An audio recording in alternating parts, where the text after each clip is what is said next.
जिंदगी शर्मिंदा है, जिंदगी बे बंदगी शर्मिंदा है। हुजूर अपने अल्लाह कुदरत देखा कांदेन, की कुदरत। हुजूर डाक दिया बोलेन, ও যুবক, तुमको धर्मे नाকি আইন আছে মরার সময় আগুন লাগায়? কয় হ্যাঁ আছে। আমার অন্তরে বড় ভয়, এত সুন্দর চেহারা যে আল্লাহ তোমারে দিছেন, ওই আল্লাহ তোমারে জাহান্নামে জ্বালাইবেন, আল্লাহর কি মায়া হবে না? বাস ইনজেকশন দিয়ে দিছে। যুবক অন্তরের মধ্যে হিট লেগে গেছে, হুজুরের কথা বাড়ি চলে গেল। বাড়ি যাইয়া যুবকের ঘুম নাই, হুজুর আমারে কোন জায়গায় আঘাত করলো, জাহান্নামে আমাকে জ্বালাবে তো পরের কথা, আমি মরার পরেই তো আমার আগুন মুখে দেওয়া হবে না, আমার এই শরীরই সুন্দর, আমি জাহান্নামে জ্বালাতে চাই না। যুবক একটা দৌড় মারছে আল্লাহর ওলির কাছে, কয় হুজুর আমারে দয়া করে তওবা পড়ায়া দেন, আমি মদিনার মোহাব্বতের কালেমাওয়ালা মুসলমান হতে চাই।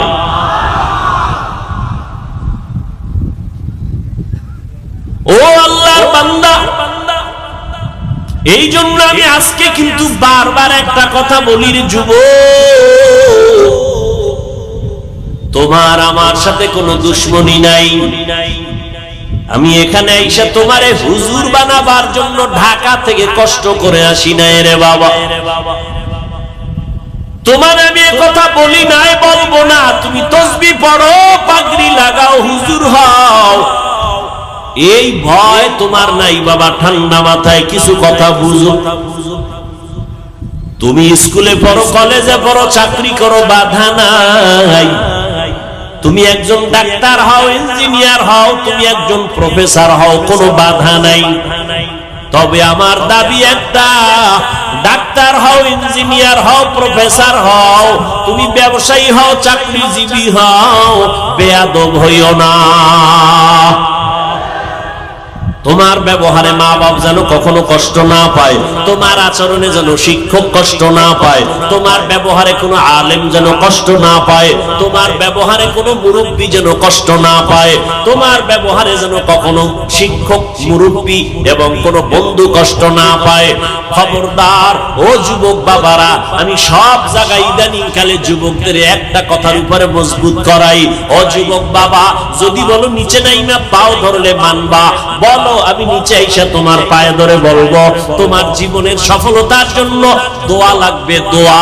এক নাম্বার, তোমার সফলতার মূল দোয়া করবে মা বাবার দোয়া, তোমার চূড়ান্ত সফলতার পুঁজি। দ্বিতীয় হলো তোমার শিক্ষকের দোয়া, কারণ মা বাবা আমাকে দোয়া করেছেন কিন্তু চেয়ারে বসাইয়া কথা বলা শিখান নাই, আমারে কথা বলা শিখাইছেন আমার শিক্ষক।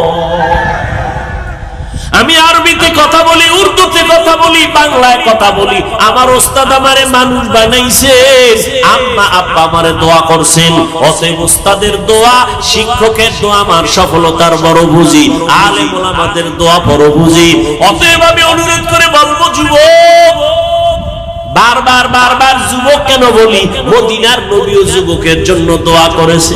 নবী বলেন, এমন এক মুহূর্তে আমি মক্কা নগরীতে আসছি, যেই সময় মক্কার সমাজের মানুষ বড় লম্পট, চরিত্রহীন, এমন সময় আমার দিকে মা নাই, বাবাও নাই, চাচা আমার আপন যারা সব দুশ্মন, চায় আমারে জবাই করবে। এই সময় আমার চতুর্দিকে দুশ্মন আর দুশ্মন আর দুশ্মন। ঠিক ওই সময় আমি মুহাম্মদের উপকার করেছে যুবক, আর আমার বিরোধিতা করেছে বুড়া। আবু জাহিল নবীর দুশমন বুড়া, আবু লাহাব নবীর দুশমনি করে বুড়া, উতবা নবীর দুশমনি করে বুড়া, সায়েবা নবীর দুশমনি করে বুড়া, আর নবীর উপকার করে যুবকেরা। ও বদরগঞ্জের যুবক, তোমার 25 বছর 30 বছর বয়স, বলো তুমি নবীর 1500 বছর পরে আমার নবীর জীবনে কোন আদর্শের উপকার করছনি? নিজে দাড়ি রাখতে পারো নাই, কিন্তু একজন দাড়িওয়ালারে সাহস দিয়ে বলছো নি যুবক বাবা তুমি যে দাড়ি রাখছো ধন্যবাদ, দোয়া করি স্বামীও রাখবো। এমনটাও যদি করো আমার নবীর কলিজা ঠান্ডা হবে। আর যদি অবস্থাটা এমন হয় নিজে রাখো নাই, একজনে দাড়ি রেখে আসছে, তুই আবার ধমক দিছো, বয়স কত, এত এত তাড়াতাড়ি বুজুর্গ হইলি কেন? আছে না নাই? রহমতের নবী দোয়া করেছেন যুবক, আমি মুহাম্মদের উপকার করেছে যুবক। কেমন যুবক? বলে আমার বিপদের সময় আমার হাতে হাত লাগাইয়া কালেমার পতাকা উড্ডীন করার জন্য 11 বছরের সন্তান এসে হাত লাগাইয়া দিল আমার চাচাতো ভাই হযরতে আলী। কি নাম? এতক্ষণ ছিল চাচাতো ভাই, কালেমা পড়ে আমার হাতে হাত লাগাইয়া এখন হলেন সে সাহাবী, কিছুদিন পরে হবেন জামাতা। ঠিক নেই? কে সে? আলী।